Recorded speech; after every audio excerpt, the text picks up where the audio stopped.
అందరికీ సుప్రభాతం. మనం భగవద్గీతలో దేని భక్తి యోగము అని చెప్పి నేర్చుకుంటున్నాము. నిజానికి అది ఉపాసన అనే దాంట్లో ఉండేటువంటి ఒక ప్రధానమైనటువంటి భాగం. ఈ ఉపాసనలో రెండు అంశాలు ఉన్నాయి. ఒకటి భక్తి యోగము, మరొకటి ధ్యాన యోగం కూడా. ఈ రెండు కూడా పరమాత్మని మీద ఆధారపడేటువంటి అంశాలు. ఈ ఉపాసనలో భక్తి అనేది ప్రధానంగా ఆలయాలకు సంబంధించింది, ధ్యానం అనేది ధ్యాన మందిరాలకు సంబంధించింది. భక్తి బహిర్ముఖం, అంటే బయట పరమాత్మను పట్టుకోవడం కోసం. ఆ పరమాత్మ కనపడాడు కాబట్టి ఆయన విగ్రహ రూపాన్ని ఆరాధించి ఆయన అసలు రూపాన్ని స్మరించుకొని దానికి మూల రూపాన్ని చేరుకోవడం కోసం ప్రయత్నం చేసేది భక్తి. ధ్యానము అంతర్ముఖం, పరమాత్మ అంతటా ఉన్నాడు, బయట ఉన్నాడు, లోపల ఉన్నాడు. కానీ బయట ఆయన్ని పట్టుకోవడం చాలా కష్టం కాబట్టి లోపల పట్టుకోవడం కోసం ప్రయత్నం చేద్దామని అంతర్ముఖమై చేసేటువంటి ప్రయత్నాన్ని ధ్యానము అని చెప్పంటాం. ఇక్కడ శబ్దానికి ప్రాధాన్యత ఎక్కువ, ఇక్కడ నిశ్శబ్దానికి ప్రాధాన్యత ఎక్కువ. ఇక్కడ సమూహాలు ఎక్కువ ఉంటాయి, భజనలు, కోలాటాలు ఇట్లాంటివన్నీ. ఇక్కడ కూడా సమూహం ఉంటే ఉండొచ్చు, కానీ చాలా మంది ఉండినప్పటికీ ఎవరంతకు వాళ్ళు ఏకాంతంగా ఆ ధ్యానంలో మునిగిపోతారు. అది రెండింటి మధ్య ఉండేటువంటి ముఖ్యమైన తేడా. ఈ భక్తి మార్గాన్ని అనుసరించేటువంటి భక్తుల్లోన 4 రకాలుగా ఉంటారని చెప్పి శ్రీకృష్ణుడు చెప్తాడు. ఆర్థో, జిజ్ఞాసో, అర్థార్థో, జ్ఞాని అని చెప్పి 4 రకాలు నా భక్తులు అని అర్జునుడు చెప్తాడు. ఆర్తుడు అంటే ఈ భూమి మీద ఉండేవాడు తన సొంత ప్రయత్నంతో తన కష్టాన్ని తీర్చుకోలేకపోయినప్పుడు ఆ పరమాత్మ దగ్గరికి పోయి ఆయన సహాయం అడిగి తీర్చుకునేవాడు. అతను కష్టం వచ్చినప్పుడే బహుశా ఆ పరమాత్మ దగ్గరికి పోతున్నాడు, మిగిలినప్పుడు పరమాత్మ జోలికి అంతగా పోడు. అర్థార్థి అంటే ఆ పరమాత్మ కష్టాన్ని తీర్చడం మాత్రమే కాకుండా సుఖాన్ని కూడా ఇవ్వగలడు అని గ్రహించి ఆ సుఖాన్ని పొంది అది ఇంకొంచెం పెంచుకోవడం కోసం నిరంతరం పరమాత్మ దగ్గరికి చేరుకునేవాడు. ఆర్తుడు బహుశా ఒకసారి పోయి తర్వాత మళ్ళీ పోడు, లేక మళ్ళీ కష్టం వచ్చినప్పుడే పోతాడు. కానీ అర్థార్థి అట్లా కాదు, నిరంతరం ఏదో ఒక కొత్త కోరిక ఏర్పడుతూనే ఉంటుంది. దాన్ని తీర్చుకోవడం కోసం తాను ప్రయత్నించి భగవంతుడి యొక్క సహాయాన్ని కోరుతూనే ఉంటాడు. కాబట్టి నిరంతరం అతను భగవంతుడితోటి అనుసంధానమై ఉంటాడు. కానీ ముక్తిని మాత్రం పొందలేడు. అసలు భగవంతుడే లేడు అనుకునేటువంటి వ్యక్తి ఈ లోకం నుంచి తాను చేసుకున్న పాప లేక పుణ్యకర్మల వల్ల ఇట్లా పైకి పోయి మళ్ళీ తిరిగి ఇక్కడే జన్మిస్తూ ఉంటాడు. పాపకర్మలు ఎక్కువైనట్లయితే అది ఇనుప గొలుసు మళ్ళీ ఇక్కడికే తెస్తుంది. మంచి కర్మలు ఎక్కువైనట్లయితే అది బంగారు గొలుసు, అది కూడా మళ్ళీ ఇక్కడికే తీసుకొచ్చి చేరుస్తూ ఉంటుంది. అంటే నిరంతరము జనన మరణ వలయంలోనే అతను చిక్కొని ఉంటాడు, కానీ మోక్షాన్ని పొందడానికి అతనికి సాధ్యం కాదు. కానీ ఈ ఆర్తులు, జిజ్ఞాసులు ఒక మెట్టు ముందుకు పోతారు. ఇక్కడ నుంచి పరమాత్మని లోకంలో ఉండే కష్టాలు తీర్చడం కోసం కానీ లేక సుఖాలు పొందడం కోసం కానీ ఆరాధిస్తారు, అక్కడికే పరిమితం అవుతారు. కాబట్టి చనిపోయిన తర్వాత మళ్ళీ స్వర్గము నరకము మళ్ళీ ఇదే వలయంలో తిరుగుతూ ఉంటారు. కాబట్టి నాస్తికుడు కంటే ఆస్తికుడు లేక కర్మిష్టి కంటే భక్తి పరుడు కొంచెం మెరుగు ఇక్కడ వరకు వస్తాడు, కానీ అవతలకు మాత్రం పోదు. వాస్తవానికి ఇక్కడ వరకు రావడమే కష్టం ఎక్కువ, ఎందుకంటే ఈ ఉపాసన అనేటువంటి బ్రిడ్జి వక్ర ఆకారంలో ఉంది. అందుకని పైకి ఎక్కేటప్పుడు కష్టం, దాన్ని కిందకి దిగేటప్పుడు సులభం. ఆ సంగతి అంత గ్రహించాడు. కష్టపడి ఇక్కడి వరకు వచ్చి మళ్ళీ వెనకకు పోతా ఉంటాడు. ప్రపంచంలో ఏదైనా కావాలంటే కష్టపడాలి, కానీ ఈ ముక్తి కావాలనుకుంటే పెద్దగా కష్టపడట్లేదు, క్రమంగా సులభంగా కిందికి పోతాం. అక్కడ శ్రమ లేదు, ఖర్చు కూడా లేదు. ఆ సంగతి గ్రహించిన వాడే జిజ్ఞాసాపరుడు. అందుకని ఈ జిజ్ఞాసాపరుడు కూడా ఆర్తుడు, అర్థార్థుల మాదిరి అతను కూడా ఆలయానికి వస్తూ ఉంటాడు. కానీ అతని భక్తి వేరు, వీళ్ళ భక్తి వేరు. అతను పరమాత్మ కోసం మాత్రమే ప్రయత్నిస్తాడు, వీళ్ళు ప్రపంచంలో కోరికలు తీర్చుకోవడం కోసం ప్రయత్నిస్తారు. అది ఆ ఇద్దరికి ఉండేటువంటి ముఖ్యమైన తేడా. అందుకని గుడికి పోయినా ప్రదక్షిణాలు చేసినా పరమాత్మ కోసమే. ఆ పరమాత్మకు తనకు మధ్య అడ్డంగా ఉండేటువంటి ఆ 9 అవరోధాలను, 9 ఆవరణలను, లేక 9 రాత్రులను, నవరాత్రులను తొలగించుకోవడం కోసం అతను నిరంతరం ప్రయత్నిస్తూ ఉంటాడు. తీర్థయాత్రలు చేస్తాడు, ఏది పడితే ఆ చోటుకు పోడు. క్రమక్రమంగా ఎట్లయితే తన బుద్ధి ప్రచోదితమై ఆ ముక్తి వైపు దారి తీస్తుందో ఆ వర్ష క్రమంకొని అతను ప్రయాణం చేస్తూ ఉంటాడు. అట్లాగే అతను కూడా పూజలు చేస్తూ ఉంటాడు.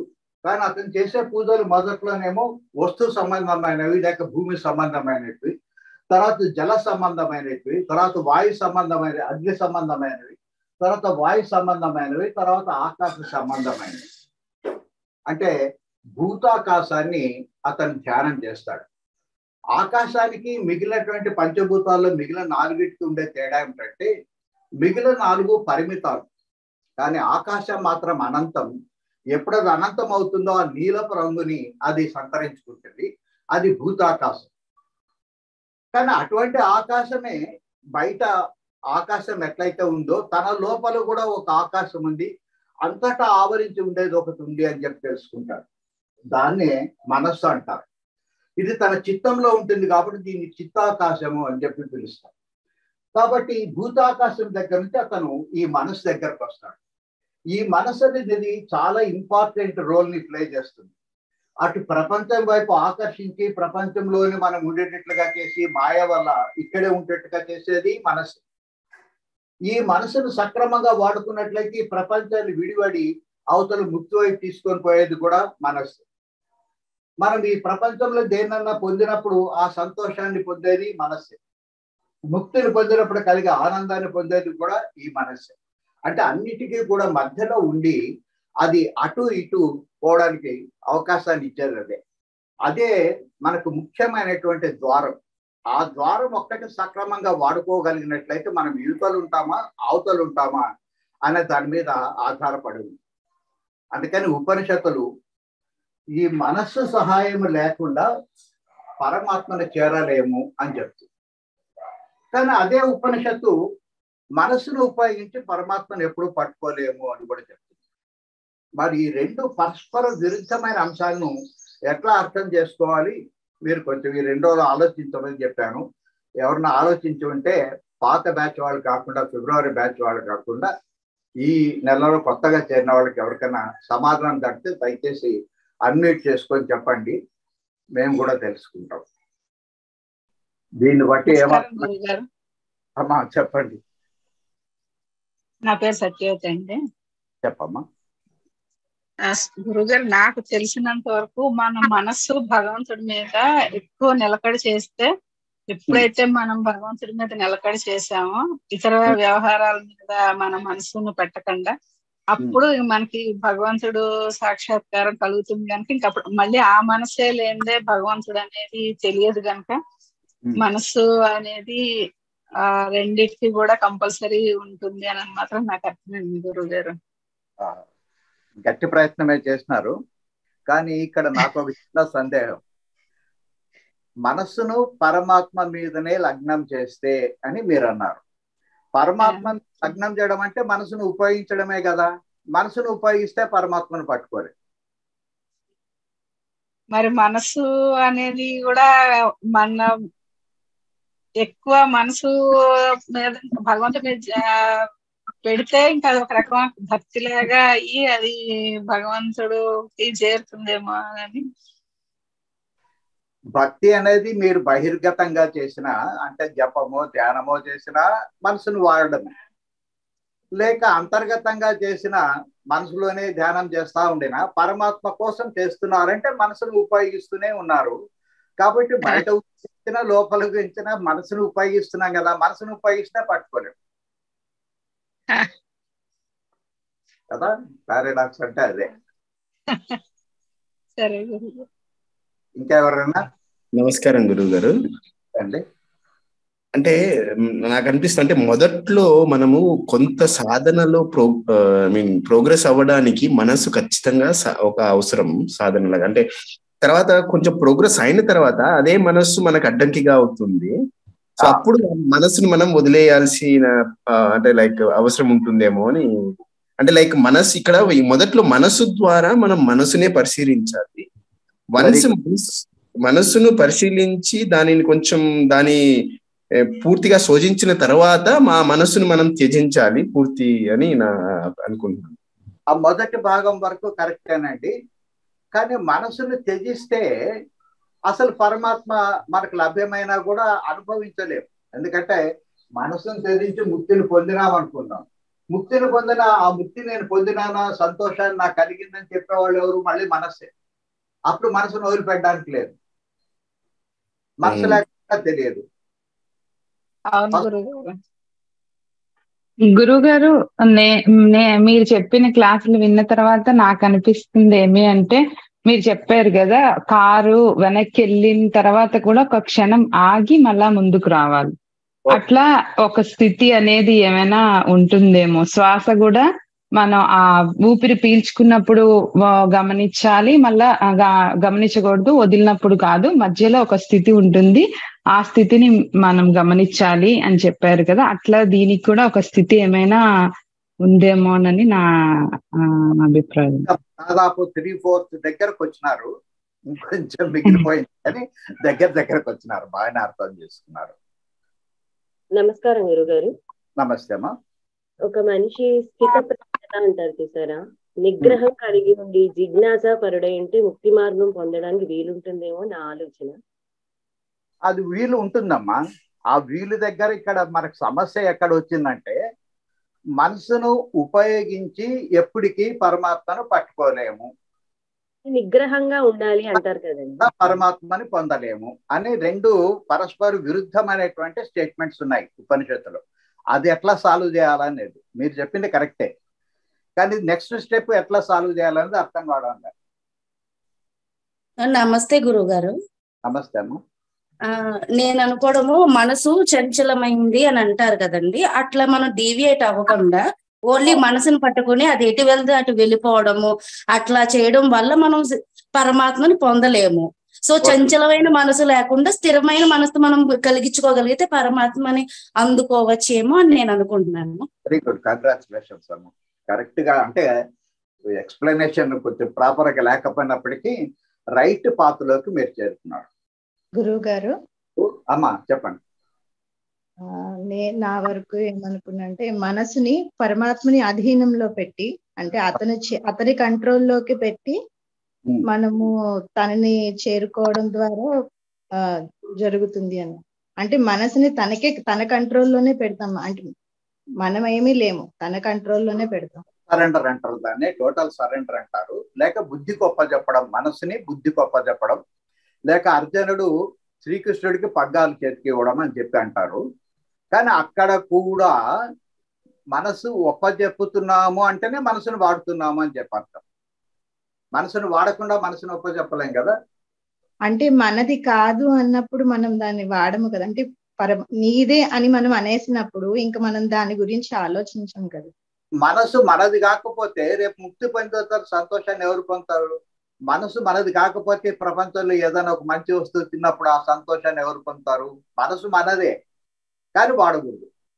అంటే ఇక్కడ ఇంకొక పాయింట్ నేను అనుకున్నది సార్, అసలు సంతోషం పొందాలని కానీ ఒక దుఃఖం అసలు ఏమి పొందాలని నేను ఏమీ ఆశించట్లేదు. నేను అతనిలో లీనం అయిపోవాలి అంతే, ఐక్యం అయిపోవాలి. ఇక్కడ సంతోషం అన్న క్వశ్చన్ కూడా లేదు. సంతోషమా దుఃఖమా అంటే ఒక ఎమోషన్ కి మనకి లేదు. బాగానే ఉందమ్మా, మీ స్టేట్మెంట్ కూడా బాగానే ఉంది. ఇంకొంచెం నెక్స్ట్ స్టేజ్ లోకి జ్ఞానం దగ్గరికి పోయినప్పుడు మీకు ఇంకొంచెం డీటెయిల్ గా అర్థమవుతుంది. కానీ మన ప్రాబ్లం మాత్రం ఇంకా మీ ఆన్సర్ తోటి సాల్వ్ కాలేదు. సరే, టైం వేస్ట్ చేయకుండా చెప్పేస్తాను మీకు, కొంచెం జాగ్రత్తగా వినండి.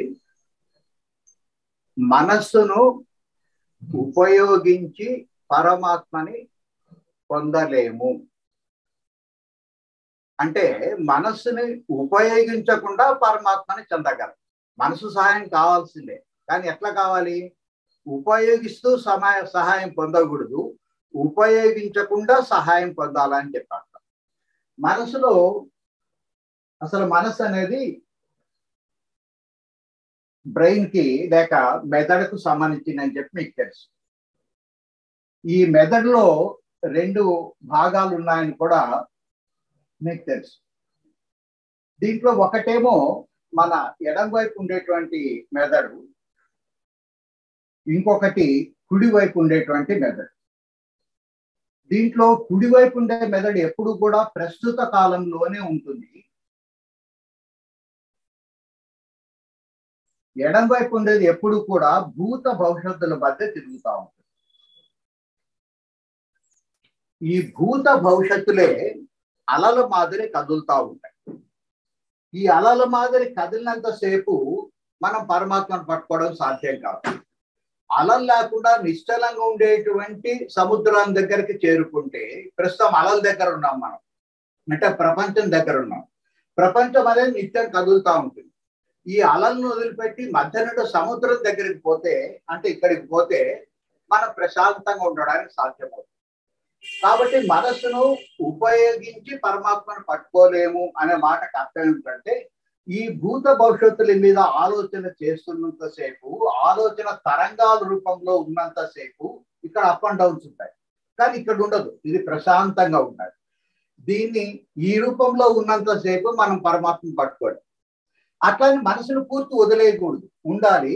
అది ఎప్పుడు ప్రస్తుతంలోనే ఉండాలి. అంటే నిశ్చలంగా ఉండేటువంటి సముద్రం ఉండేటువంటి స్థితి దగ్గరికి మనం చేరుకోవాలి.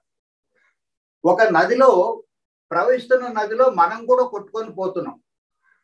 ఈ కొట్టుకుపోతున్న నదిలోంచి ఒడ్డుకు వచ్చి నిలబడి, అంటే ఇక్కడ నిలబడి ఆ ప్రవాహాన్ని గమనిస్తూ ఉండాలి. గమనిస్తూ ఉంటే కొంతసేపటికి ఆ ప్రవాహం నుంచి మనం దూరం అయిపోతాం. నిశ్చలమైనటువంటి నది దగ్గరికి మనం చేరుకుంటాం. ఒడ్డులో ప్రవాహం ఎక్కువ కనిపిస్తుంది, నది మధ్యలో ప్రవాహం అసలు కదులుతుంది అన్నది కూడా మనకు తెలియదు. కాబట్టి దీని అర్థం ఏమిటంటే, మనసును ఉపయోగించకూడదు, అంటే ఎడమ భాగాన్ని ఉపయోగించకూడదు. కానీ మనసు సహాయం లేకుండా పట్టుకోలేదు, అంటే కుడి భాగాన్ని వాడుతూనే ఉండాలి. అది ప్రస్తుతంలో ఏం జరుగుతుందో అన్నిటినీ పరిశీలిస్తూనే ఉండాలి.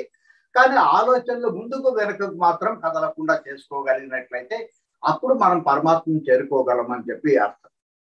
ఈ ఉపనిషత్తులు ఇట్లాంటి రిడిల్స్ తోటే నిండి ఉంటాయి. వాళ్ళు చెప్పిన దాంట్లో అసత్యం ఏమీ ఉండదు. కానీ మనము సరిగా అర్థం చేసుకోలేక, ఎందుకంటే మనము సాధారణంగా కేవలం శ్రవణం దగ్గరకు ఆగిపోతాం, లోపలికి పోయి దాని అంతరార్థం ఏమిటి అని పరిశీలించాం.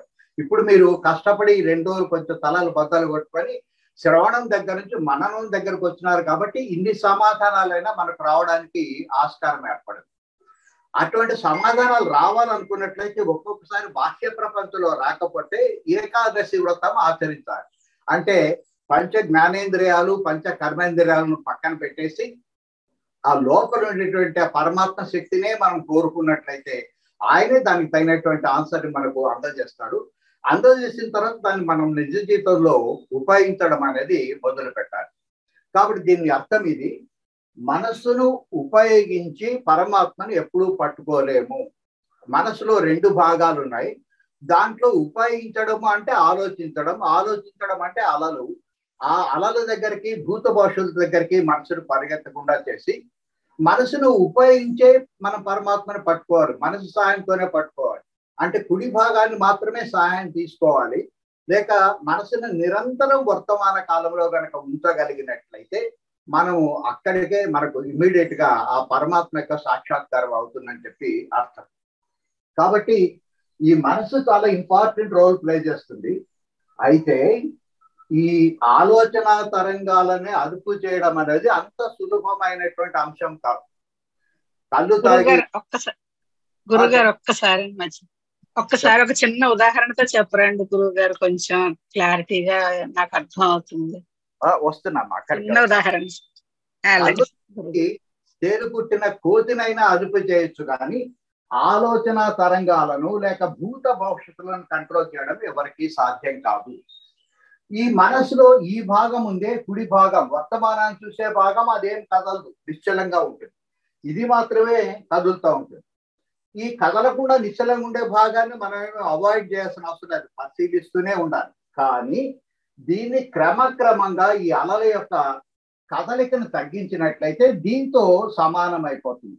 ఈ అలల కదలిక అంతా తగ్గిపోయి దీంతో సమానమైన స్థితి ఏర్పడినప్పుడు అప్పుడు సమాన స్థితి మనకు ఏర్పడుతుంది. అయితే నేరుగా ఈ ఆలోచన తరంగాల్ని మనము కంట్రోల్ చేయడానికి ఎవరికి కూడా సాధ్యం కాదు. దానికి ఉండే ఏకైక మార్గం ఏమిటంటే మన ఉచ్ఛ్వాస నిశ్వాసలను కంట్రోల్ చేసుకోవడం. ఉచ్ఛ్వాస నిశ్వాసాలు పెరిగే కొద్దీ తరంగాలు పెరుగుతాయి, ఉచ్ఛ్వాస నిశ్వాసం తగ్గే కొద్దీ తరంగాల యొక్క ఎత్తు క్రమక్రమంగా తగ్గుతూ వచ్చి దీంతో సింక్రనైజ్ కావడం మొదలు పెడతాయి. కాబట్టి ఇది ఒక్కటే మార్గము, ఇంకొక మార్గం అంటూ ఏది లేదు అనేది దయచేసి గ్రహించండి. కాబట్టి ఈ పారాడాక్స్ జాగ్రత్తగా గుర్తుపెట్టుకోండి. మనసులోని ఆలోచన తరంగాలను కనుక ఉపయోగిస్తే ఎప్పటికీ కూడా పరమాత్మ దొరకడు. అంటే ఉవ్వెత్తున తరంగాలు కనుక ఎగిసిపడుతున్నట్లయితే, నువ్వు దిగువ భాగంలో కనుక ఉండి సముద్రాన్ని చూస్తున్నట్లయితే అది కొంచెం కష్టమే అటువంటి పరిస్థితి. కానీ దిగువ భాగంలోని సముద్రాన్ని చూస్తున్నట్లయితే నీకు సముద్రం కనపడదు, తరంగాలు మాత్రమే కనిపిస్తావు. కొంచెము లెవెల్కి వచ్చినా కూడా తరంగాలు ఎక్కువ కనుక ఉండినట్లయితే సముద్రం వెనకుండా సముద్రం కనపడకూడదు. కొంచెం ఎత్తులో గనక పోయినట్లయితే మనం ఈ తరంగాలను చూస్తూనే తరంగాల అవతల నుండే సముద్రాన్ని చూస్తాం. ఈ తరంగాల్ని తగ్గించడం ఎవరి వల్ల కూడా సాధ్యం కాదు. కానీ బయట ఉండేటువంటి సముద్ర తరంగాలు ఆపలేము, అవి నిరంతరం అట్లా వస్తూనే ఉంటాయి. కానీ మనసులో ఉండే ఆలోచన తరంగాల్ని కంట్రోల్ చేయడానికి ఏకైక మార్గం ఉచ్ఛ్వాస నిశ్వాసాలను కంట్రోల్ చేస్తూ రావడం. ఇట్లా మనం విభాగ ప్రాణాయామం మొదలైనవి ప్రాక్టీస్ చేస్తే మన లంగ్స్ యొక్క కెపాసిటీ పెరిగి ఎక్కువసేపు ఊపిరి నిలబెట్టడానికి వీలవుతుంది. మనం గమనించాల్సిన ఉచ్ఛ్వాస నిశ్వాసాలను కాదు, ఈ ఉచ్ఛ్వాస నిశ్వాసాలకు మధ్య ఉండేటువంటి విరామ సమయాన్ని గమనిస్తూ ఉండాలి. ఈ విరామ సమయం ఎప్పుడైతే క్రమక్రమంగా పెరుగుతుందో ఈ అలలు ఉండినప్పటికీ కూడా దీని లోపల ఉండేటువంటి యావరేజ్ ని మనం పట్టుకోవడానికి సాధ్యం అవుతుంది, లేక వీటిని పక్కన పెట్టడానికి సాధ్యం అవుతుంది. కాబట్టి ఇది ఒక్కటే మార్గం మనకు ఉండేది. మనము నేరుగా తరంగాల్ని లేక ఆలోచనలు ఎప్పుడు మనం కంట్రోల్ చేయడానికి సాధ్యం కాదు. కాబట్టి వాయుపుత్రుని ఆ కోతిని కంట్రోల్ చేయాలంటే ఆ వాయుపుత్రుని కంట్రోల్ చేయడానికి వాళ్ళ తండ్రిని పట్టుకోవాలి. ఆయన వాయుపుత్రుడు కాబట్టి వాయువుని ఆధారం కనుక చేసుకున్నట్లయితే మనం దాన్ని పట్టుకోవచ్చు. ఒక మామిడి చెట్టు ఉంది, పై కొమ్మ మీద మామిడి పండు ఉంది, అది ఎగిరినా కూడా పై కొమ్మ అందడం లేదు. అప్పుడు ఏం చేస్తామంటే కింద ఉండే కొమ్మను పట్టుకొని, ఆ పైన ఉండేదేమో మనస్సు, కింద ఉండేదేమో వాయువు, ఈ కింద ఉండే కొమ్మను పట్టుకొని కిందకు లాగుతాం. కిందకు లాగితే పై ఉండే కొమ్మ కూడా దిగి వస్తుంది. అప్పుడు మనం మామిడి పండు పట్టుకోవడానికి సాధ్యం అవుతుంది. కాబట్టి ఇది ఒక రోజుతో పోయేది కాదు, అభ్యాసాన్ని క్రమక్రమంగా పెంచుతూ మన టార్గెట్ ఏమిటంటే ఆ విరామ స్థితిని పెంచుకుంటూ పోవడం. ఆ విరామ స్థితిని ఎప్పుడైతే పెంచుతామో అంతవరకు దగ్గరగా ఉండేటువంటి తరంగాలు కొంచెం దూరం కావడం మొదలుపెడతాయి. ఈ విరామ స్థితి క్రమక్రమంగా పెరుగుతూ వస్తుంది. ఆ విరామ స్థితిని చేరుకున్నప్పుడు దీంతో సింక్రనైజ్ అవుతుంది. అటువంటి స్థితిలో మనము ఏకకాలంలో ప్రపంచాన్ని చూడగలము, అటు పరమాత్మని కూడా చూడడానికి సాధ్యం అవుతుంది. ఇది సాధనతోనే కుదురుతుంది తప్ప ఒక రోజుతో వచ్చేది కాదని దయచేసి గ్రహించండి. ఇంకా గురువు గారు, అమ్మా చెప్పండి. కానీ మీరు భవిష్యత్తు గురించి ఆలోచించకూడదు అని అంటున్నారు కదా, అంటే భూతకాలం భవిష్యత్తు కాలం గురించి. కానీ ఎట్లా రేపు ఏం చేయాలి అని మనం థింక్ చేస్తేనే కదా ఇప్పుడు ఉండే ప్రపంచంలో అందరూ పరిగెత్తుతా, అంటే ఫ్యూచర్ గురించి థింక్ చేయకుండా మనం భవిష్యత్తు గురించి వదిలేసి ప్రస్తుతం గురించే చూసుకుంటా ఉంటే, ఇప్పుడు మన డబ్బులైనా ఉందనుకోండి, భవిష్యత్తు గురించి సేవ్ చేస్తేనే కదా మనకు ఉపయోగపడేది. ఈవెన్ టైం గాని రేపు ఏం చేయాలి అని ఈ రోజే మనం అనుకుంటే కదా రేపు చేసేదానికి అన్ని సర్ది పెట్టుకుంటే రేపు కూర తొందరగా చేయొచ్చు. అట్లా అది కొంచెం నాకు కన్ఫ్యూషన్ గా ఉంది గురుగారు. లేదమ్మా, ఇంకొక 15 నిమిషాలు ఓపిక పట్టండి. జ్ఞాన మార్గంలో ఎంటర్ అయ్యేటప్పుడు మీ క్వశ్చన్ ఆన్సర్ లభిస్తుంది. అంతవరకు దయచేసి కొంచెం ఓపిక పట్టండి, ఓకేనా? సరే, ఇప్పుడు ఈ ఉపాసన మార్గంలోన జిజ్ఞాసాపరుడు చేసే పని ఏమిటంటే మిగిలిన వాళ్ళు భూత భవిష్యత్తుల గురించి ఆలోచిస్తా ఉంటే జిజ్ఞాసపరుడు భూత భవిష్యత్తులను పక్కన పెట్టి వీలైనంతసేపు వర్తమానంలో గడుపుతారు. అట్లానే తనకు భౌతిక దర్శనం లేదని చెప్పి కాదు అర్థం. మీరు తిరుపతికి పోవాలి, తిరుపతి అని పోవాలనేది ఫైనల్ డెస్టినేషన్, ముందు అది డిసైడ్ చేస్తున్నారు. అంటే భవిష్యత్తు ఎక్కడే అనేది ముందు డిసైడ్ చేస్తున్నారు. కానీ పోతున్నటువంటి తిరుపతి గురించి ఆలోచించకూడదు. ఇప్పుడు బస్ స్టాండ్కి పోయే దారిని ఆలోచించాలి, ఏ బస్సు ఎక్కాలి. పొరపాటున ఏదో ఒకటి బస్ స్టాండ్ లో బస్సు వచ్చిందని చెప్పి ఏ బస్సు ఎక్కితే ఆ బస్సు ఉపయోగం లేదు. కానీ ఈ లోపల 2 బస్సులు వచ్చినాయి, 2 తిరుపతి. ఒకటి సూపర్ డీలక్స్, మరొకటి డీలక్స్ బస్సు, ఒకటి ఆర్డినరీ ప్యాసింజర్ బస్సు. మన దగ్గర ఉండే బడ్జెట్ ఎంత ఉంది దాన్ని బట్టి నిర్ణయించుకొని బస్సు ఎక్కాలి. బస్సు ఎక్కిన తర్వాత మళ్ళీ తిరుపతి దగ్గర పోనక్కర్లే, బస్సులో ఉండే ప్రయాణాన్ని ఎంజాయ్ చేయండి, చుట్టూ ఉండే ప్రకృతిని ఎంజాయ్ చేయండి, ప్రస్తుతంలో ఉండండి. కాబట్టి భవిష్యత్తులో ఒకసారి ఆలోచించి పక్కన పెట్టేయండి. భవిష్యత్తు ఆలోచన అసలు లేదని మాత్రం అర్థం కాదు. కాకపోతే ఈ లోపల చేయాల్సినటువంటి కార్యక్రమం ఇప్పుడు తెలుసుకున్నాం. జిజ్ఞాసాపరుడు ఏం చేస్తాడు అంటే, గుడికి పోయినప్పుడు అతని ప్రవర్తన వేరు, మామూలు వాళ్ళ ఆర్తులు అర్థార్థుల యొక్క ప్రవర్తన వేరు అని చెప్పి తెలుసుకున్నాం. అంతేకాదు అతను క్రమక్రమంగా గుడిని మానేసి ధ్యాన మందిరానికి పోతాడు, అక్కడ తను చేసే పని కూడా వేరు అని చెప్పి తెలుసుకున్నాం. మొదట జపం చేస్తాడు, అది కాయకం, తర్వాత వాచకం. వాచకంలో 3 దశలు, క్రమక్రమంగా బయటికి ఉచ్చరించడం మానేసి అంతర్ముఖం కావడం మొదలు పెడతాడు. తర్వాత అతను ధ్యానంలో నిమగ్నం అవుతాడు.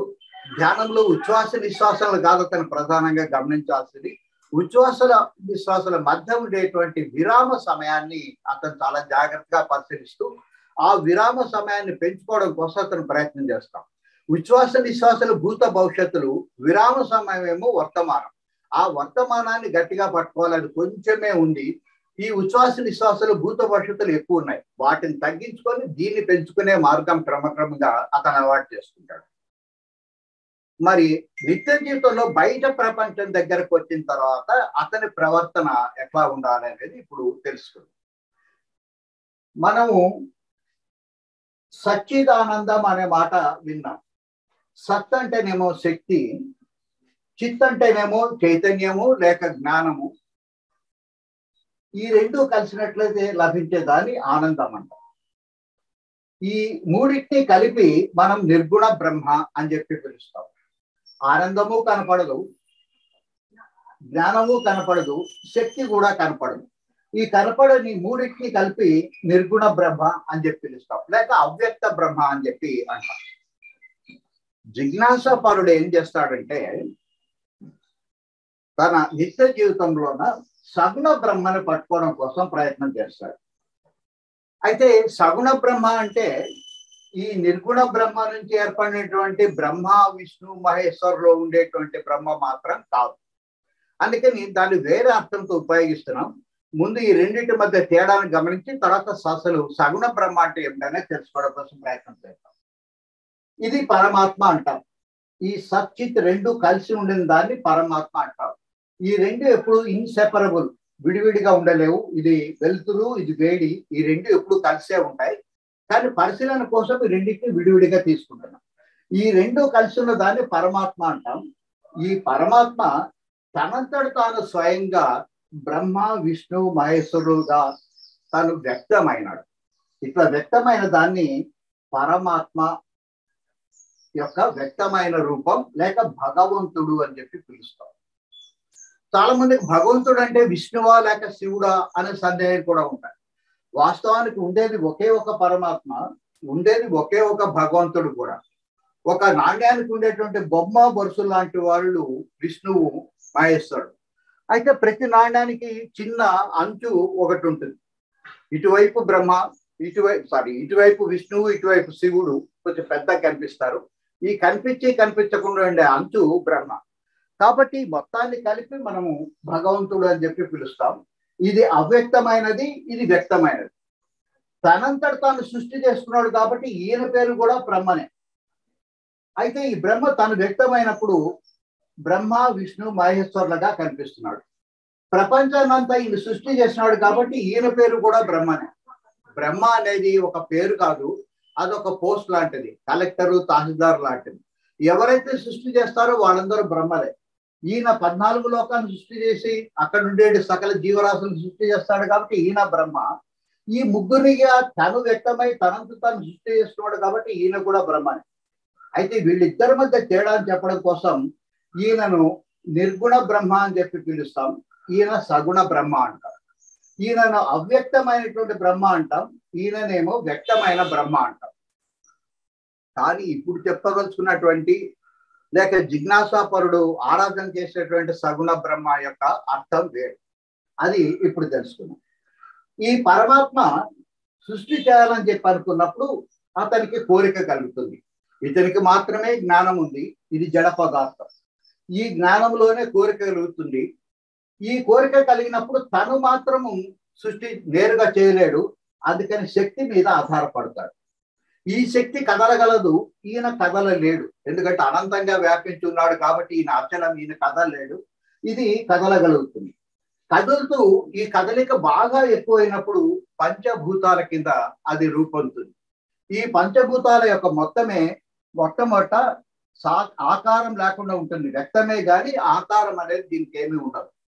అయితే దీంట్లోంచి మనం వస్తువులు తయారు చేయడం మొదలుపెట్టినప్పుడు, ప్రపంచంలో మనం ఉపయోగించే వస్తువులను తయారు చేయడం మొదలుపెట్టినప్పుడు 2 అంశాలు ఏర్పడతాయి. ఒకటి రూపము, దాంతో పాటు నామము అనేది ఏర్పడతాయి. ఇది ఒక పెద్ద మట్టి ముద్ద అని చెప్పి అనుకున్నాం.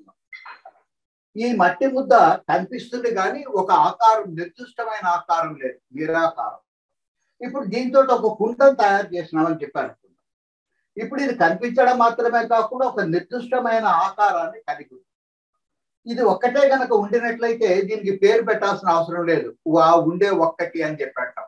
మనం ఎట్లయితే ఈ ఉంగర పేరుని అనామిక అంటామో, అంటే పేరు లేనిదని చెప్పి అంటామో, అట్లాగే దీనికి కూడా పేరు అవసరం లేదు. కానీ దీంట్లో మట్టి అది పడకుండా, దుమ్ము జీవుడు పడకుండా పైన ఒక మూత కావాలి. ఇది తయారైంది, ఇది మట్టితోనే తయారైంది, ఇది మట్టితోనే తయారైంది. కానీ దీని యొక్క రూపం వేరు, దీని యొక్క రూపం వేరు. అందుకని ఈ రెండింటికి వేరు వేరు పేర్లు పెట్టాల్సిన అవసరం ఏర్పడింది. ఇది కుండ, ఇది మూకుడు అని చెప్పి నామాలు లేక పేర్లు ఏర్పడ్డాయి. అట్లాగా మట్టితోనే పూలకుండి తయారు చేయొచ్చు, లేక ధాన్యం వేసుకోవడానికి పెద్ద బాణ తయారు చేయొచ్చు, లేక ఒక దీపం చెమ్మ తయారు చేయొచ్చు, లేదా ఏదైనా బొమ్మ తయారు చేసుకోవచ్చు, లేక దేవుడి విగ్రహాన్ని తయారు చేసుకోవచ్చు. పైకి చూడడానికి వేరు వేరు వేరు రూపాలు ఉన్నాయి. వేరు వేరు రూపాలు ఉన్నాయి కాబట్టి వేరు వేరు పేర్లను కూడా పెట్టాల్సినటువంటి అవసరం ఏర్పడింది.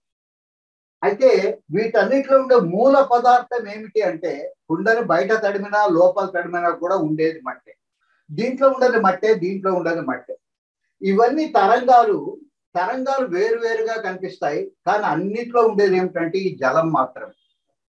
కాబట్టి ఒక సంగతి జాగ్రత్తగా గుర్తుపెట్టుకోవాలి, ఉండేది సృష్టికి ముందు పరమాత్మ ఒక్కడే. ఆయనకు తెలివితేటలు ఉన్నాయి, చైతన్యం ఉంది, శక్తి ఉంది. కాబట్టి సత్ ఉంది, శక్తి ఉంది. దాంట్లో ఏమొచ్చినా కూడా వీటిలోంచి రావాల్సిందే, కానీ కొత్తది ఎక్కడి నుంచి కూడా ఏమీ రాదు, అన్నీ దాంట్లోంచి వచ్చేటట్టు. అయితే మనం ఈ నామరూపాత్మకమైనవన్నీ చూస్తున్నంతసేపు ఇది ఎట్లా కనిపిస్తుందంటే ప్రపంచం మాదిరి కనిపిస్తుంది. కాబట్టి సచ్చిదానందంలోంచి వస్తువుగా రూపం ధరించి వేరు వేరు వస్తువులు కాబట్టి నామం ధరించినట్లయితే ఈ నామరూపాలు దీన్ని కనుక కలిపినట్లయితే అది ప్రపంచం. కాబట్టి ఆ సచ్చిదానందమే ప్రపంచంగా భాషిస్తుంది, కానీ ఇంకా కొత్త వస్తువు ఏది లేదు. పరమాత్మ వేరు, ప్రపంచం వేరు అనే పొరపాటు మాత్రం పడొద్దండి. ఏమొచ్చినా ఉన్నది ఒక్కటే కాబట్టి దాంట్లోంచే రావాలి, ఇంకెక్కడ నుంచి రావడానికి అవకాశం లేదు. కాబట్టి ఈ నామం రూపం దేనికైతే ఉందో అదంతా కూడా ప్రపంచం అని చెప్పి పిలుస్తాం. ఈ ప్రపంచం నుండే వస్తువులు అన్ని మట్టితో చేసినప్పటికీ రకరకాలైన రూపాలు ఉన్నాయి కాబట్టి రకరకాలైన నామాలు ఏర్పడ్డాయి. దాంతో ఈ నామరూపాలతోటి ప్రపంచం ఏర్పడింది. ఇదేమో ప్రపంచం ఏర్పడక ముందు ఉండేది, ఇది నిర్గుణ బ్రహ్మ.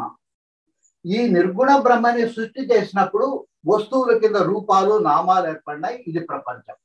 ఈ రెండు గనక కలిపినట్లయితే ఏర్పడదానే సగుణ బ్రహ్మ అని చెప్పంటారు. కాబట్టి ఈ సగుణ బ్రహ్మ వేరు. ఇది ఎందుకు సగుణ బ్రహ్మ అన్నామంటే ఈ పరమాత్మ నిర్గుణము, ఈయన సగుణం, ఈయన రజోగుణం ఉంది, ఆయనకు గుణాలు ఏమీ లేవు కాబట్టి ఈయన సగుణ బ్రహ్మ, ఈయన నిర్గుణ బ్రహ్మ అన్నాం. కానీ ఇప్పుడు వాడుతున్నటువంటి సగుణ బ్రహ్మ అనే మాటకు అర్థం ఏంటంటే మొత్తము ప్రపంచంలోని వస్తువులన్నీ ప్లస్ ఈ వస్తువులకు మూలాధారమైనది కూడా కలిపినట్లయితే లభించేదాన్ని సగుణ బ్రహ్మ అని చెప్పి పిలుస్తాం. మనమేమో అంటే మామూలు వ్యక్తులేమో లేక ఆర్తులు అర్థార్థులేమో కేవలం ప్రపంచంలోని వస్తువులను మాత్రమే పరిశీలిస్తూ ఉంటాం. ఆ వస్తువులు వేరు వేరు అని చెప్పి భావిస్తూ ఉంటాం.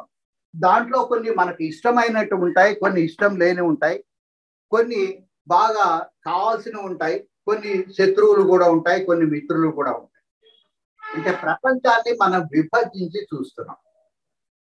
వాస్తవానికి శ్రీకృష్ణుడు కూడా చాలా కష్టపడి అన్నీ నేనే అని చెప్పడం కోసం అతను ప్రయత్నం చేసినాడు. ఆయన ఏం చెప్పినాడంటే వేదాలలోనూ సామవేదం నేను అన్నాడు, అట్లాగే వృక్షాల్లో పలాని వృక్షం నేను అంటాడు, కొండల్లో పలాని కొండ నేను అంటాడు, పక్షుల్లో గరుత్మంతుడిని నేను అంటాడు, పాముల్లో వాసుకి నేను అంటాడు.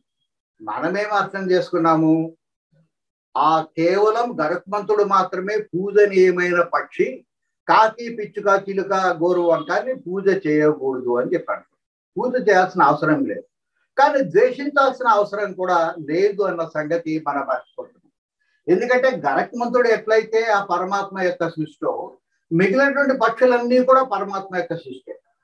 అట్లాగే వేదాల్లో నేను సామవేదం అంటే మిగిలిన వేదాలన్నీ పనికిరాను అని చెప్పి అర్థం చేసుకోవడం లేదు కదా. అవన్నీ కూడా పరమాత్మ స్వరూపాలే, అది కొంచెం ఉన్నతమైనది అని చెప్పి అర్థం చేసుకుంటాం. కానీ వాస్తవం ఏమిటంటే అన్ని వేదాలు నేనే, అన్ని పక్షులు నేనే, అన్ని మొక్కలు నేనే, అన్ని జీవరాశులు కూడా నేనే, నేను కాంది ఏది లేదు, అన్నిట్లో నేను ఉన్నాను అని చెప్పడం ఆయన యొక్క ఉద్దేశం. కానీ మనం ఎట్లా అర్థం చేసుకుంటున్నాం, కొన్నిట్లో ఆయన ఉన్నాడు, కొన్నిట్లో ఆయన లేడు అనేటువంటి అర్థాన్ని మనం తీసుకుంటా ఉన్నాం.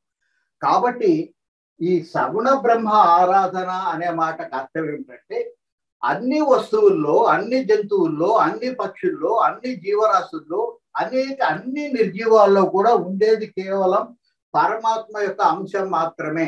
ఆ మట్టే అన్నిట్లో ఉంటుంది, ఆ జలమే అన్ని తరంగాల్లో ఉంటుంది, కానీ కొత్తది ఏది లేదు.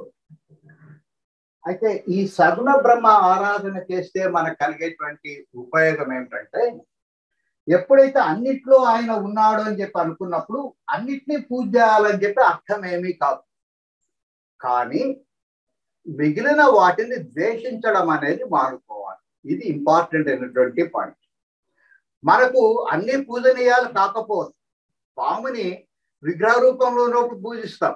అదే నేను ఏదో పిలిచినట్టున్నారు కదా నాగులు చదువుకొని ఇంటికి వస్తే కర్ర తీసుకొని మళ్ళీ వెంటబడతాం. అందుకని వాటిని ఒక పరిస్థితిలో ఒప్పుకోవచ్చు, ఒక పరిస్థితిలో ఒప్పుకోకపోవచ్చు. కొన్ని మొక్కలు మనకు పవిత్రమైనవి, రావి చెట్టు, జువి చెట్టు, అశ్వత్థ చెట్టు, అట్లాగే తులసి, ఇవి చాలా పవిత్రమైనవి. కానీ మిగిలిన వాటివి అవి అపవిత్రం అయితే కావచ్చు, కానీ వాటిని ద్వేషించాల్సిన అవసరం మాత్రం మనకు లేదు. ఎందుకంటే అవి కూడా పరమాత్మ యొక్క సృష్టి మాత్రమే అనేది అర్థం చేసుకోవాలి. వెనకటికి చరకుడు అనేటువంటి యువకుడు, అతని ఆయుర్వేదంలో చాలా తర్వాత ప్రసిద్ధమైనటువంటి వైద్యుడు అయినాడు. ఒక గురువు దగ్గర విద్య నేర్చుకోవడానికి చేరినాడు. ఒక 3 సంవత్సరాల పాటు వాళ్ళ విద్య అంతా పూర్తి అయిపోయిన తర్వాత గురువు గారు ఎగ్జామినేషన్ పెట్టినారు, ఫైనల్ టెస్ట్. అప్పుడు క్వార్టర్లీ, హాఫ్ ఇయర్ లేవు, ఒకటి 3 సంవత్సరాలు కలిపి ఒక ఫైనల్ ఎగ్జామినేషన్ ఉండే. గురువు గారు ఏమన్నారంటే మీరు అరణ్యంలోకి పోయి కనీసం ఒక 4 మొక్కలు పనికిరాని ఏదన్నా ఉండినట్లయితే తేగలిగితే మీరు పాస్ అయిపోతారు. అప్పుడు మినిమం పాస్ మార్కులు మన మాదిరి 35 కాదు 40 ఉండేటివి. అందుకని 4 మొక్కలు తేగలిగినట్లయితే మీరు అందరూ కూడా పాస్ అవుతారు. ఎవరెవరు తెస్తారో వాళ్ళు పాస్ అవుతారు. ఎవరైతే 6 పనికిరాని మొక్కలు తీసుకొని వస్తారో వాళ్ళకి ఫస్ట్ క్లాస్, ఎవరైతే 8 తెస్తారో వాళ్ళకి డిస్టింక్షన్, ఎవరైతే 10 మొక్కలు తెస్తారో వాళ్ళకి సూపర్ గోల్డ్ మెడల్ కూడా ఇచ్చేస్తారని చెప్పారు. అందరూ పొలం అనే అరణ్యంలోకి పరిగెత్తినారు. పోయి 1, 2, 3, 4 కాదు, మోపులు పనికిరాని మొక్కలన్నీ తీసుకొచ్చినాడు. కానీ చరకుడు మాత్రం రాత్రి అయింది, చీకటి పడింది, ఇంకా రాలే. గురువు గారి కంగారు పుట్టింది. ఒరే పోయి వెతుకొని రండి, వాడు ఎక్కడ దారి చెప్పినాడు అంటే పోయి ఎత్తుకొస్తే ఇంకా అక్కడే ఉన్నాడు, తిరుగుతున్నాడు, ప్రతి మొక్కనే పరిశీలిస్తున్నాడు. ఇక గురువు గారు రమ్మంటున్నారు, ఎగ్జామినేషన్ టైం అయిపోయింది, ఇక 3 గంటలు దాటి పర్మిషన్ లేదు, వచ్చే పరీక్ష అయిపోయింది, టైం అయిపోయింది, బెల్లి కొట్టేస్తున్నాను. చిరకుడు వచ్చినాడు. వచ్చిన తర్వాత ఏమి రా ఉత్త చేతులతో వచ్చినా, నువ్వు ఎట్లా పాస్ అవుతావు, కనీసం 4 మొక్కలు తేలేకపోతే ఎట్లా, మినిమం 40% అనేది తెచ్చుకోవాలి కదా పాస్ కావాలంటే. గురువు గారు క్షమించండి, నాకు పనికిరాని మొక్క అంటూ ఒక్కటి కూడా కనపడలేదన్న. మరి వీటి సంగతి ఏమిటి, ఇక్కడ మోపులు మోసినారు వీళ్ళందరంటే, ఒక్కొక్క దాని దగ్గర కూర్చొని అది ఎందుకు పనికొస్తో చెప్పడం మొదలుపెట్టిన తర్వాత ప్రపంచంలో పనికిరాని మొక్క అంటూ ఏది లేదు. దాంట్లో కొన్ని మనకు పనికి రావచ్చు, మన తెలివితేటలకు పనికి వస్తాయి, కొన్ని పనికి రాకపోవచ్చు. కొన్నిటిని మనం పూజిస్తాం, కొన్నిటిని మనం పూజించకపోవచ్చు. కానీ అన్నిట్లో ఉన్నది పరమాత్మే, పనికి రానిదంటూ ఏదీ లేదు. ప్రతి ఒక్కటి కూడా ఏదో ఒక సందర్భంలో తప్పనిసరిగా పనికి వస్తుందని చెప్పి మనం అర్థం చేసుకున్నప్పుడు ఉండే ఒక్క పరమాత్మ నుంచి ఏదొచ్చినా కూడా వచ్చేది. అన్ని పరమాత్మ సృష్టిని అర్థం చేసినప్పుడు ముందు మనకేమవుతుందంటే మనలో ఉండేటువంటి ద్వేషం తగ్గిపోతుంది. ప్రస్తుతం మన పరిస్థితి ఎట్లా ఉందంటే, ఈ త్రాసులోన మనం ద్వేషము చాలా ఎక్కువగా ఉంది. ఇది కింద పక్కకి త్రాసు పోయింది. మనకు కొన్నిటి పట్ల ఇష్టం ఉంది, కొన్నిటి పట్ల భక్తి ఉంది, అనురాగం ఉంది. ఈ రాగం ఏమో కొద్దిగా ఉంది. అంటే త్రాసు సమతులితంగా లేదు.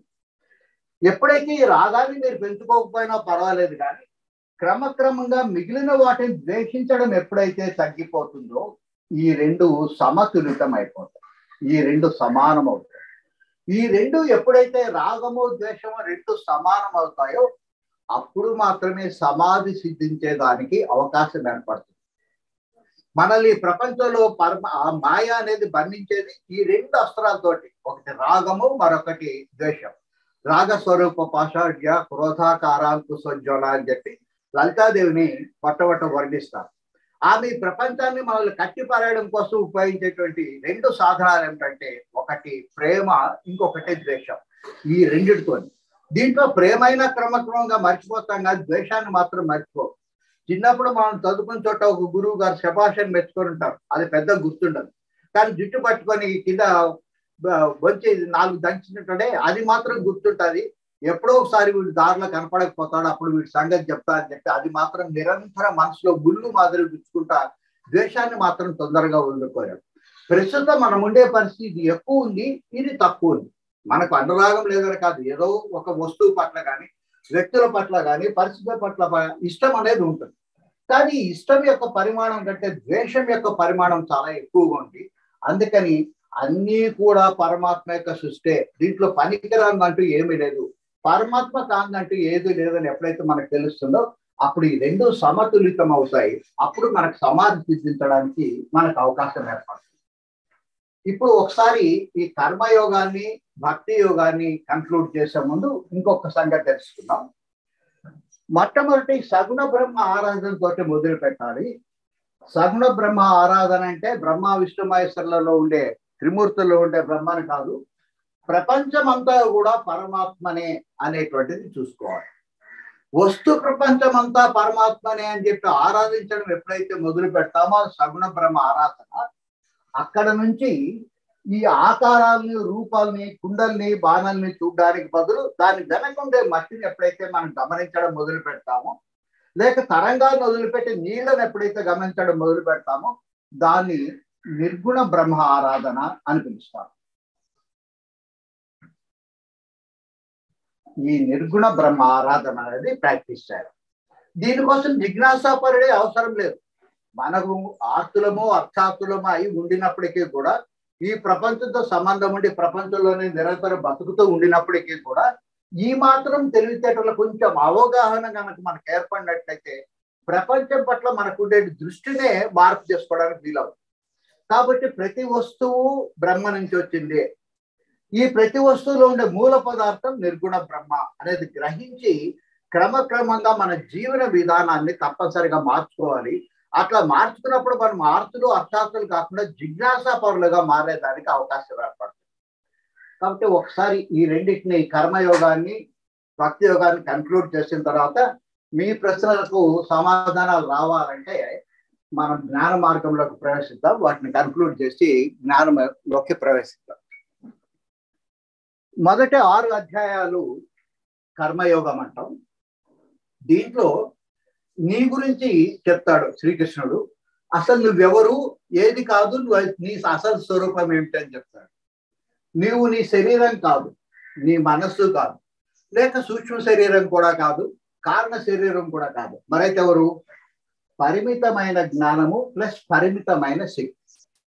ఈ జ్ఞానంలో రెండు రకాలు ఉన్నాయి. ఒకటి ప్రాపంచికమైనటువంటి జ్ఞానం, దాన్ని అపరాజ్ఞానం అంటాం. ఇంకొకటి పరమాత్మకు సంబంధించిన జ్ఞానం, దాన్ని పరాజ్ఞానం అంటాం. ఈ రెండు జ్ఞానాలకు ఉండే తేడా ఏమిటంటే, ప్రాపంచికమైనటువంటి జ్ఞానం లేక అపరాజ్ఞానం మనం ఎంత తెలుసుకున్నప్పటికీ అది ఈ జన్మకు మాత్రమే పరిమితం. నేను ఈ జన్మలో ఇంటర్మీడియట్ ఫస్ట్ ఇయర్ పాస్ అయి ఉంటే నెక్స్ట్ జన్మలో ఇంటర్మీడియట్ సెకండ్ ఇయర్ చేస్తానంటే ఎవరు ఒప్పుకోరు, మళ్ళీ 1వ తరగతి నుంచి చదవాలి. కానీ ఈ జ్ఞానంలో ఉండేటువంటి పరమాత్మకు సంబంధించిన జ్ఞానం లేక పరాజ్ఞానం ఏదైతే ఉందో, ఈ జన్మలో ఎక్కడికైతే మనం స్టాప్ చేసినామో వచ్చే జన్మలో మళ్ళీ అక్కడి నుంచే మనం స్టార్ట్ చేస్తాం. కాబట్టి మనం ప్రోగ్రెస్ కావడానికి సాధ్యం అవుతుంది. అట్లాగా పరమాత్మ శక్తిని పరమాత్మ కోసం వాడేటువంటి శక్తి ముఖ్యమైనది. కాబట్టి నీ నిజ స్వరూపం ఏమిటంటే ఈ స్థూలమైనది కాదు, కంటికి కనిపించినటువంటి పరిమితమైన పరమాత్మకు చెందిన జ్ఞానం అనేది మనం కర్మయోగంలో తెలుసుకుంటాం. అయితే ఇది మనకు అనుభవంలోకి రావాలి అంటే ముందు ఈశాక్రియతో ఈ శరీరం కాదు, మనసు కాదు అనుకున్నాం. కానీ ఇది ఇంకా అనుభవంలోకి రాలేదు. నేను జ్ఞానాన్ని అనేది మనకి ఇంకా అనుభవంలోకి రాలేదు, మనం చూడలేకపోతున్నాం, మనం నిజ స్వరూపాన్ని చూడలేకపోతున్నాం. అందుకోసం మనం ఏం చేయాలా ఏం చేయకూడదు అనేది కర్మయోగంలో చెప్పినాడంటే, చెడు కర్మలు కనుక చేస్తూ పోయినట్లయితే నరకము, అది ఇనుప గొలుసు, మళ్ళీ నీచ జన్మకు దారి తీస్తుంది. లేదు సత్కర్మలు చేస్తూ పోతున్నావు అనుకో, అది బంగారు గొలుసు, స్వర్గానికి దారి తీస్తుంది, తిరిగి మళ్ళీ జన్మనే ఇస్తుంది, కానీ నీకు ముక్తిని మాత్రం ఇవ్వదు. నిష్కామ కర్మను కనుక ఆచరించినట్లయితే, అంటే ఫలితం నా చేతిలో నుండి పరమాత్మ చేతిలో ఉంది అని గ్రహించి కర్మ చేస్తూ పోయినట్లయితే దేహాంతర ముక్తి లభిస్తుంది.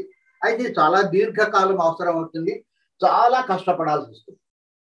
దీంతో పాటు కర్మ సన్యాసాన్ని కూడా మనం అనుసరిస్తున్నట్లయితే, అంటే కర్మ యొక్క ఫలితమే కాదు, కర్మ చేయడం కూడా నా చేతిలో లేదు, సంకల్పం మాత్రం నా చేతిలో ఉంది, ఆయన ఇష్టమైతేనే అది నెరవేరుతుంది, లేకపోతే నెరవేరదు, శివుని ఆజ్ఞ లేకపోతే చీమైనా కుట్టదన్న సామెతను గుర్తుపెట్టుకొని ఆయన నాతో చేయిస్తున్నాడు కానీ నేను చేయడం లేదు, నేను గొప్పవాడిని కాదు, ఆయన గొప్పవాడు, నాకు అవకాశం ఇచ్చాడని నమస్కారం పెట్టుకుంటే ఈ జీవించి ఉండగానే జీవన్ముక్తిని పొందడానికి మనకు సాధ్యమవుతుంది. ఇక్కడ నువ్వెవరు అని చెప్పడం కోసం కర్మయోగం ప్రయత్నిస్తే, భక్తి యోగంలో పరమాత్మ అంటే ఎవరు అని చెప్పడం కోసం శ్రీకృష్ణుడు ప్రయత్నం చేస్తున్నాడు. పరమాత్మ అంటే దేవతలు కాదు, భగవంతుడు కాదు. ఈ దేవతలు భగవంతుడి యొక్క ఆధీనంలో ఉండేవాడు, విష్ణు ఆధీనంలో ఉండేటువంటి వాళ్ళు దేవతలు. అగ్నిదేవుడు, వరుణదేవుడు, వాయుదేవుడు, వీళ్ళందరూ ఈయన కోసం పనిచేస్తూ ఉంటారు. అట్లా బ్రహ్మ కోసం పనిచేసేవాడు ఋషులు ఉంటారు. అట్లాగే శివగణం శివుడి కోసం పనిచేస్తూ ఉంటారు. ఈ బ్రహ్మ విష్ణు మహేశ్వరులు ముగ్గురు కలిపినట్లయితే దాన్ని భగవంతుడు అంటారు. అంటే ఈ భగవంతుడు ఆధీనంలో దేవతలు ఉంటారు, కానీ వీళ్ళ ఆధీనంలో భగవంతుడు మాత్రం ఉంటాడు. వీళ్ళిద్దరూ కూడా వ్యక్తమైనటువంటి రూపాలు. కానీ పరమాత్మ అంటే ఎవరంటే ఆయన అవ్యక్తము, అనంతమైన జ్ఞానం.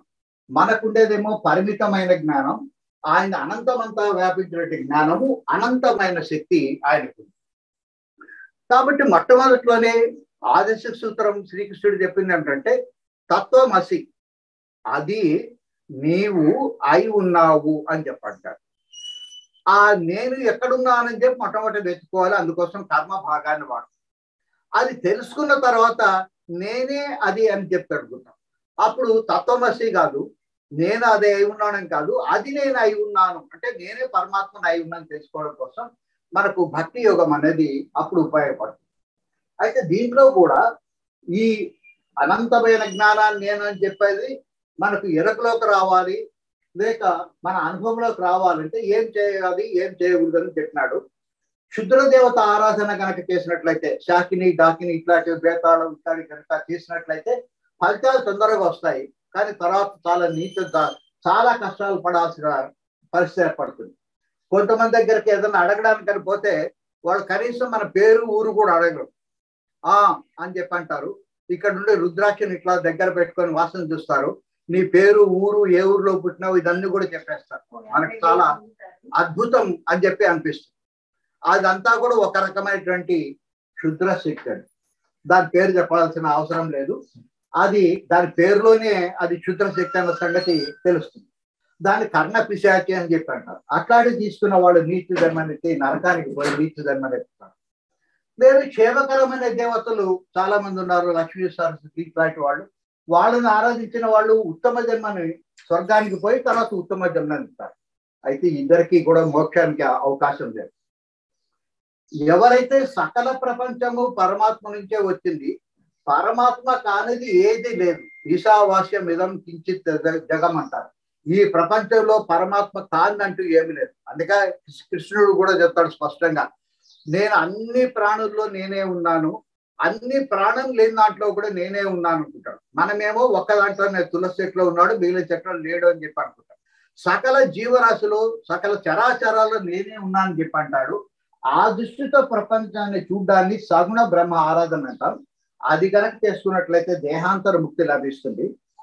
దీని తర్వాత స్టెప్ లో నిర్గుణ బ్రహ్మ ఆరాధన కనుక చేసినట్లయితే ఈ కనిపించే ప్రపంచం అంతా పరమాత్మనే, ఆ పరమాత్మ యొక్క నిజ రూపానికి పట్టుకోవడమే నిర్గుణ బ్రహ్మ అంటే ఆరాధన అంటాం. మనం జీవించుండగానే జీవన్ముక్తి పొందడానికి అవకాశం ఏర్పడుతుంది. అయితే నాకు కావాల్సిన నిజంగా జీవన్ముక్తి కదా, లేక పరమాత్మను చేరడమే కదా, నేరుగా నేను ఇక్కడి నుంచి డైరెక్ట్ గా ఇక్కడికి పోతానంటే అది కుదరదు. ఈ స్టెప్ పూర్తి చేయాల్సిందే. మొత్తం ప్రపంచం అంతా కూడా పరమాత్మ అనే భావన నీలో వచ్చినప్పుడు మాత్రమే నీలో ఉండేటువంటి ద్వేషం తగ్గి రాగము ద్వేషం రెండు సమానమైనప్పుడే నువ్వు ఈ సమాధి స్థితిని చేరి నిర్గుణ బ్రహ్మను అనుభవించడానికి సాధ్యమవుతుంది. కాబట్టి ఇక్కడ C&D వరుస క్రమమే, అట్లాగే నిష్కామ కర్మ కర్మ సన్యాసం కూడా వరుస క్రమంలోనే చేసుకోవాలి. ఇక్కడ నీ నిజ స్వరూపం జ్ఞానం అని తెలుసుకొని ఇవి ఉపయోగించి, ఇక్కడ నీ నిజ పరమాత్మ యొక్క నిజ స్వరూపం కూడా జ్ఞానమే గ్రహిస్తే రెండు ఒకే రకమైన వస్తువులనే, పరస్పర విరుద్ధమైన వస్తువులు కలపడానికి సాధ్యం కాదు. కాబట్టి ఒకే రకమని చేరుకున్న తర్వాత ఈ రెండింటిని కలపడం ఎట్లా అని చెప్పేదే జ్ఞాన మార్గం. ఇప్పుడు ఆ జ్ఞాన మార్గాన్ని పరిశీలిద్దాం. మీ క్వశ్చన్స్ కి ఆన్సర్స్ కొంతవరకు రావచ్చు. యువతలో ఉండేదేమో ముక్తి, యువతలో ఉండేదేమో ఇహము పరము లేక ప్రపంచం. మనం ఇక్కడికి చేరుకోవాలి. ఇక్కడికి చేరుకోవాలంటే ఒక చిన్న ఇబ్బంది ఏముంది అంటే, ఇది కాల ప్రవాహం అనేటువంటి పెద్ద నది. దీన్ని నేరుగా ఈదడం కానీ దాటడం కానీ సాధ్యం కాదు. అందుకని పరమాత్మే కేవలం మానవ లోకానికి మాత్రం అందుబాటులో ఉండేటువంటి ఒక బ్రిడ్జిని నిర్మించి ఇచ్చినారు. ఇప్పుడు సమస్య ఏమిటంటే, యువతల ఒడ్డుకు పోవాలనుకున్నట్లయితే ఈ పక్క ఉండే ఒడ్డుని వదిలిపెట్టాల్సిందే. దీన్ని వదిలిపెట్టకుండా అవతల ఒడ్డును పట్టుకోవడం సాధ్యం కాదు. ఏదన్నా ఒక 6 అడుగులు వెడల్పుండే కాలు ఉంది అనుకుందాం, యువతల ఒడ్డును పట్టుకొని ఉన్నాం, అవతల ఏదో వస్తువు ఉంది, దానికోసం యువతల ఒడ్డుని వదలకుండానే చెయ్యిని చాపి అవతల అందుకోవచ్చు. అంటే ఏకకాలంలో యువతల ఒడ్డుని అవతల ఒడ్డుని పట్టుకోవడానికి అక్కడ అవకాశం ఉంది. కానీ ఇక్కడ అటువంటి అవకాశం లేదు. యువతల ఒడ్డును వదిలిపెడితేనే అవతల ఒడ్డుకి చేరడానికి సాధ్యమవుతుంది. దీన్ని వదిలేసి కొంతవరకు పోయి వెనక్కి వస్తున్నారు ఆర్తులు అర్థార్థులు, కానీ జ్ఞాని మాత్రం పూర్తిగా వదిలేసి యువతలకు పోతాడు. అంటే ప్రపంచ సంబంధమైన కోరికలు ఏమీ కూడా తను కోరడు. ఏదొస్తే దాన్ని స్వీకరిస్తాడు. ప్రపంచంలో నాకు ఫలాన్ని కావాలి, కష్టాలు పోవాలి, బాధ్యతలు ఉన్నాయి, పిల్లల పెళ్లిళ్ళు కావాలి, ఉద్యోగాలు కావాలి అని ప్రపంచానికి సంబంధించిన కోరికలు కోరడు. ఏదొస్తే దాన్ని అనుభవిస్తాడు. అయితే ఏం కోరుకుంటాడు? ముక్తిని మాత్రమే కావాలని కోరుకుంటాడు. ఇది మోక్ష మార్గము అంటే. అయితే ఈ మాట వినగానే మనకు ఫస్ట్ ఇందాక ఆల్రెడీ వచ్చిన డౌట్, అది వచ్చే 2 సందేహాలు ఏర్పడతాయి. ఒకటేంటంటే,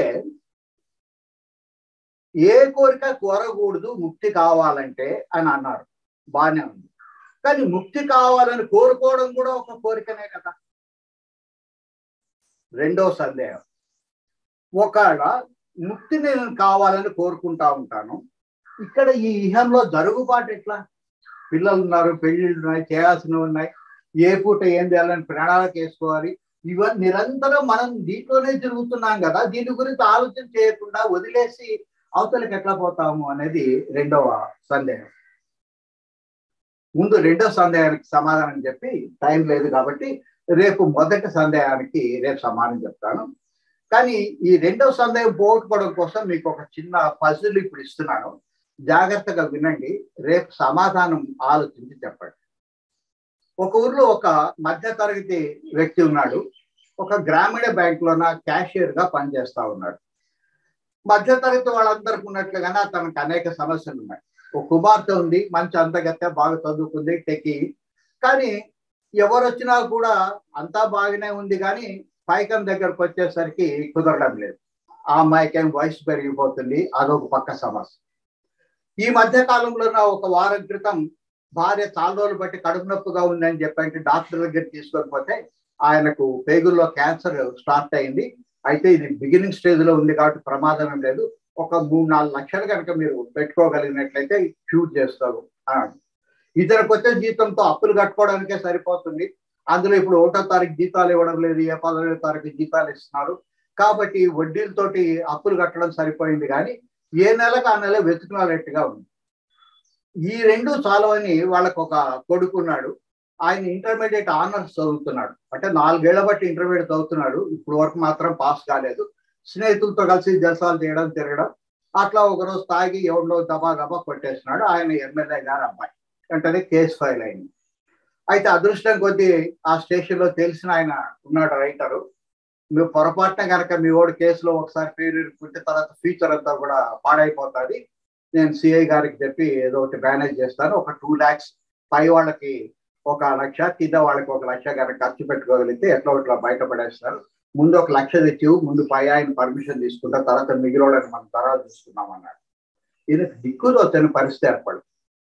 ఆ రోజు శుక్రవారము చూసుకుంటే క్యాష్, శుక్రవారం జనరల్గా ఎవరు ఎక్కువ బ్యాంకుకు రారు, లావాదేవీలు చేయరు, డబ్బులు ఇవ్వరు కాబట్టి తీసుకోవాల్సిన అవసరం ఉండదు. శుక్రవారం ఎక్కువ మంది డబ్బులు ఖర్చు చేయరు. డబ్బులు క్యాష్ దండిగా ఉంది.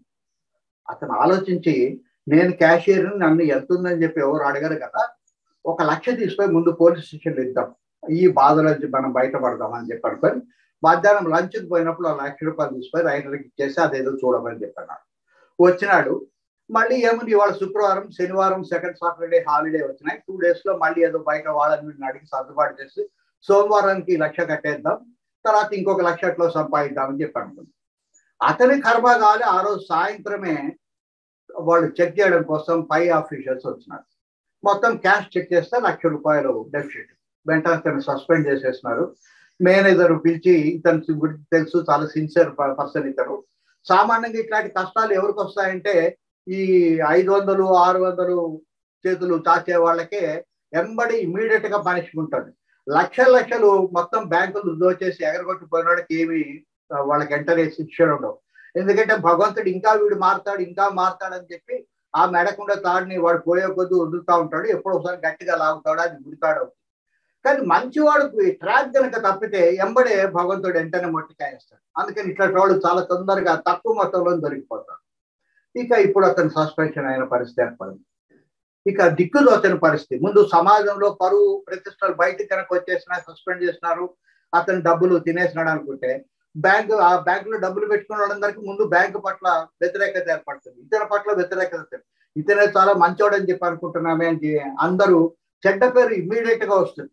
మంచి పేరు రావడానికి చాలా కష్టపడాలి, కానీ చెడ్డ పేరు రావడం ఇమ్మీడియట్ గా నిమిషాల మీద వచ్చేస్తుంది.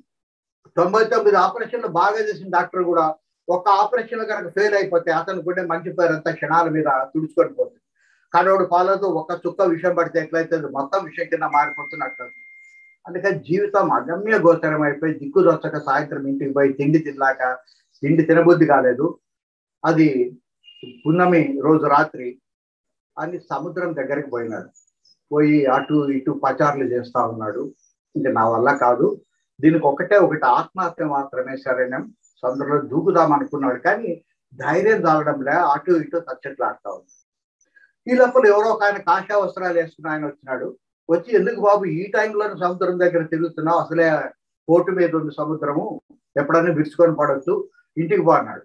కాదు, ఇంటికి పోయే పరిస్థితి కాదు, నేను పైకి పోయే పరిస్థితి, ఇదిగో ఇది నా బాధ అన్నాడు. అప్పుడు ఆయన ఆలోచించి, ఆ ఎదురుగా ఉండేటువంటి ఏరాడ కొండను చూసినావా, అక్కడికి తప్పనిసరిగా ప్రతి పున్నమి రోజున దేవలోకం నుంచి కల్పవృక్షం దిగి వస్తుంది. కాసేపు ఇక్కడ ఉండి ఒక 5 నిమిషాల తర్వాత మళ్ళీ అది వెళ్ళిపోతుంది. అది భూమి మీదకి వచ్చినప్పుడు దాని దగ్గర ఎవరిపై పోయి నమస్కారం పెట్టుకొని కోరుకుంటారో ఒక్క కోరికను మాత్రం అది తీరుస్తుంది. నాకు పెద్ద కోరికలు అంటే ఏం లేవు, ఊరికి దర్శనం చేసుకున్నానని చెప్పిపోతున్నాను. సరే ఈ పూట నేను మానుకుంటాను, నువ్వు పోయి అక్కడ ఆ దేవతా వృక్షాన్ని కోరుకో అన్నాడు. సరే అని చెప్పి పాపం గబగబా కొంచెం ఊపిరి పీల్చుకొని ఆ ఏరాడు కొండ దగ్గరికి పైకి వెళ్ళి అతను చెప్పిన చోట ఆ దేవతా వృక్షం కోసం ఎదురు చూస్తాడు. కరెక్ట్ గా అర్ధరాత్రి సమయాన్ని 12 గంటలకి తళ మెరుస్తూ ఆ స్వర్గలోకం నుంచి కల్పవృక్షం వచ్చి అక్కడ నిలబడింది. నమస్కారం పెట్టినాడు. ఏం బాబు ఏం కావాలన్నాడు. అంటే అమ్మ ఇది నా బాధ, నేను ఏదైనా ఒక్క కోరికను మాత్రమే తీర్చగలను, అంతకంటే ఎక్కువ తీర్చే అధికారం నాకు లేదు, ఏదైనా ఒకటి కోరుకోవాలి. అతను ఏం కోరుకొని ఉంటాడు అనేది ఆలోచించి రేపు చెప్పండి. మీ మొదటి సందేహానికి ఈ రెండో సందేహానికి రేపు కలిపే పరిస్థితిస్తాం.